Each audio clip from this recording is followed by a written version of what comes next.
Hello friends, welcome to easy foodie. இன்றைக்கி நம்ம பார்க்க போகிற ரெசிபி ஸ்வீட் பொங்கல். இந்த சர்க்கரை பொங்கல் எப்படி செய்யலாம் அப்படிங்கிறத பார்க்கலாம். இந்த பொங்கல் செய்கிறதுக்காக நான் 400 கிராம் பச்சரிசி எடுத்திருக்கேன்.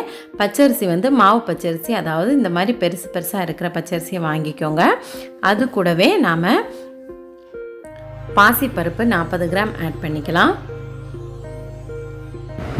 1 கப்பு காய்ச்சாத பால் எடுத்துக்கோங்க. இப்போது அரிசி அப்புறமா பருப்பு ரெண்டையுமே ஒரு 10 மினிட்ஸ் நம்ம ஊற வச்சு எடுத்துக்கலாம். ரெண்டையும் நல்லா மிக்ஸ் பண்ணிவிட்டு அப்படியே ஊற வச்சுருங்க. ஒரு 10 மினிட்ஸ்க்கு அப்புறமா ஒரு குக்கரில் நம்ம ஊற வச்சுருந்த அரிசி ஆட் பண்ணிவிட்டு அது கூடவே 1 கப் பாலையும் ஆட் பண்ணிட்டோம். இப்போது நம்ம அரிசி அளந்தெடுத்தப்போ எந்த பாத்திரத்தில் அளந்தெடுத்தோமோ அதே பாத்திரத்துக்கு 3 பவுல் தண்ணி ஆட் பண்ணிக்கோங்க. நான் இந்த பவுலுக்கு அரை பவுல் இருந்துச்சு அரிசி, அதுக்கு ஏற்ற மாதிரி நான் தண்ணி ஆட் பண்ணியிருக்கேன்.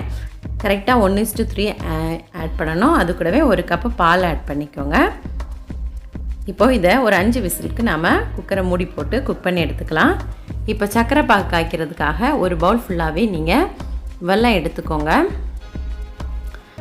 அது கூடவே 1/4 கப் தண்ணி ஆட் பண்ணிக்கலாம். வெல்லம் இந்த மாதிரி நல்லா ப்ரௌன் கலராக இருக்கிற வெல்லத்தை வாங்கிக்கோங்க.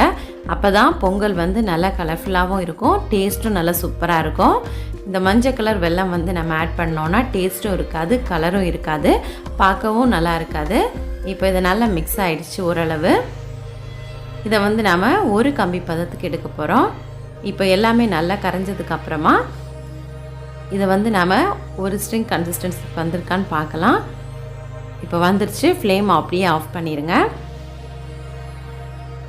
இப்போ மறுபடியும் ஒரு பேனை ஹீட் பண்ணிடலாம். அதில் 2 ஸ்பூன் நெய் ஆட் பண்ணிக்கோங்க. நெய் ஆட் பண்ணதுக்கு அப்புறமா முந்திரி பருப்பு, கிஸ்மிஸ் பழம் ரெண்டையும் நம்ம ஃப்ரை பண்ணி எடுத்துக்கலாம். எண்ணெய் நல்லா காஞ்சிருச்சு. இதில் கொஞ்சம் அதிகமாகவே முந்திரி பருப்பு ஆட் பண்ணிக்கோங்க. இது நல்லா ப்ரௌன் கலர் வர வரைக்கும் அப்படியே நல்லா ஃப்ரை பண்ணி எடுத்துக்கோங்க. கருக விடாமல் எடுத்துக்கலாம். இப்போ இந்த மாதிரி வந்ததும் அதை ஒரு பவுலில் ட்ரான்ஸ்ஃபர் பண்ணிக்கலாம். மறுபடியும் அதே நெய்யில் நம்ம கிஸ்மிஸ் பழத்தை ஃப்ரை பண்ணி எடுத்துக்கலாம். கிஸ்மிஸ் பழம் சிலருக்கு பிடிக்கும், சிலருக்கு பிடிக்காது. அது உங்களோட ஆப்ஷனல் தான். தேவை இருந்தால் ஆட் பண்ணிக்கோங்க, இல்லைன்னா வேண்டியதில்லை. இப்போ கிஸ்மிஸ் பழமும் நல்லா ஃப்ரை ஆயிடுச்சு. அதை நாம் ஒரு பவுலில் ட்ரான்ஸ்ஃபர் பண்ணி எடுத்துடலாம். இந்த எண்ணெயை நாம் திரும்ப யூஸ் பண்ண வேண்டாம், அதை அப்படியே வச்சிடலாம். இப்போ குக்கரை ஓப்பன் பண்ணி பார்க்கலாம்.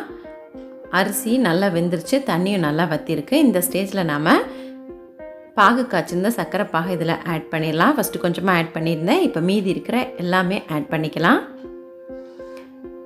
இந்த அளவு 400க்கு 3/4 கிலோ வெல்லத்துக்கு மேலே இருந்தால் தான் இது டேஸ்ட் அதிகமாக இருக்கும். இப்போ இதை நல்லா மிக்ஸ் பண்ணி விட்டுருங்க. ஃப்ளேமை மீடியமில் வச்சுக்கோங்க. நாம் குக் பண்ணும்போது கண்டிப்பாக இதை நம்ம மீடியத்துலேயே குக் பண்ணிக்கணும். அதே மாதிரி நாம் சர்க்கரை பாகு ஆட் பண்ணதுக்கப்புறம் குறைஞ்சது 15லேருந்து 20 மினிட்ஸ் வரைக்கும் கண்டிப்பாக குக் பண்ணணும்.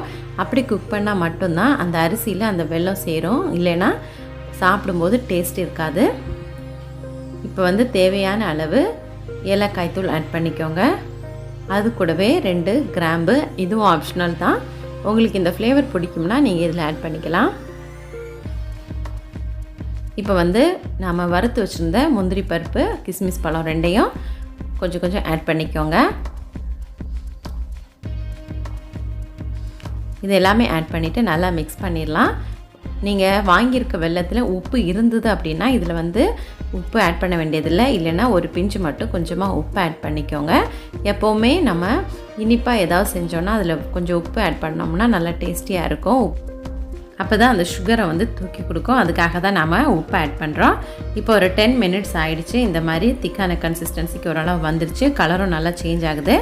இந்த டைமில் நாம் தேங்காய் ஆட் பண்ணிக்கலாம். தேங்காய் நான் ஒரு பெரிய தேங்காயில் பாதி மட்டும் துருவி ஆட் பண்ணியிருக்கேன். நீங்கள் எவ்வளோ தேங்காய் வேணாலும் ஆட் பண்ணிக்கலாம். தேங்காய் வேண்டாம் அப்படின்னா அதை அவாய்ட் பண்ணிக்கோங்க. பட் எனக்கு தேங்காயோட டேஸ்ட்டு பிடிக்கிறதுனால நான் இதில் ஆட் பண்ணியிருக்கேன். இப்போ இதை நல்லா மிக்ஸ் பண்ணி விட்டுடலாம்.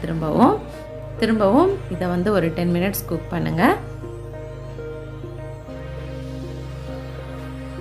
இதோட டேஸ்ட் வந்து நம்ம கடையில் சாப்பிட்ற பொங்கல் மாதிரியே ரொம்ப ரொம்ப சூப்பராக இருக்கும். ஏன்னா நம்ம நார்மலாக பொங்கல் செய்கிறதுக்கும் இந்த மாதிரி நம்ம வெல்லத்தையெல்லாம் பாகு காய்ச்சிட்டு அதுக்கப்புறமா செய்யும்போது அந்த கன்சிஸ்டன்சி கரெக்டாக இருக்கும். கலரும் ரொம்ப சூப்பராக இருக்கும். இப்போ நல்லாவே கலர் சேஞ்ச் ஆகிடுச்சு. நம்ம ஃபைனல் ஸ்டேஜ் வந்துட்டோம். இப்போ வந்து தேவையான அளவு நெய் ஆட் பண்ணிடுங்க. நெய் ஆட் பண்ணி நல்லா மிக்ஸ் பண்ணி விட்டுட்டு அப்படியே ஃப்ளேம் ஆஃப் பண்ணிடுங்க. சூப்பரான குக்கரில் செய்கிற பொங்கல் ரெடி ஆகிடுச்சு. நீங்களும் ட்ரை பண்ணி பாருங்கள். தேங்க்யூ ஃபார் வாட்சிங்.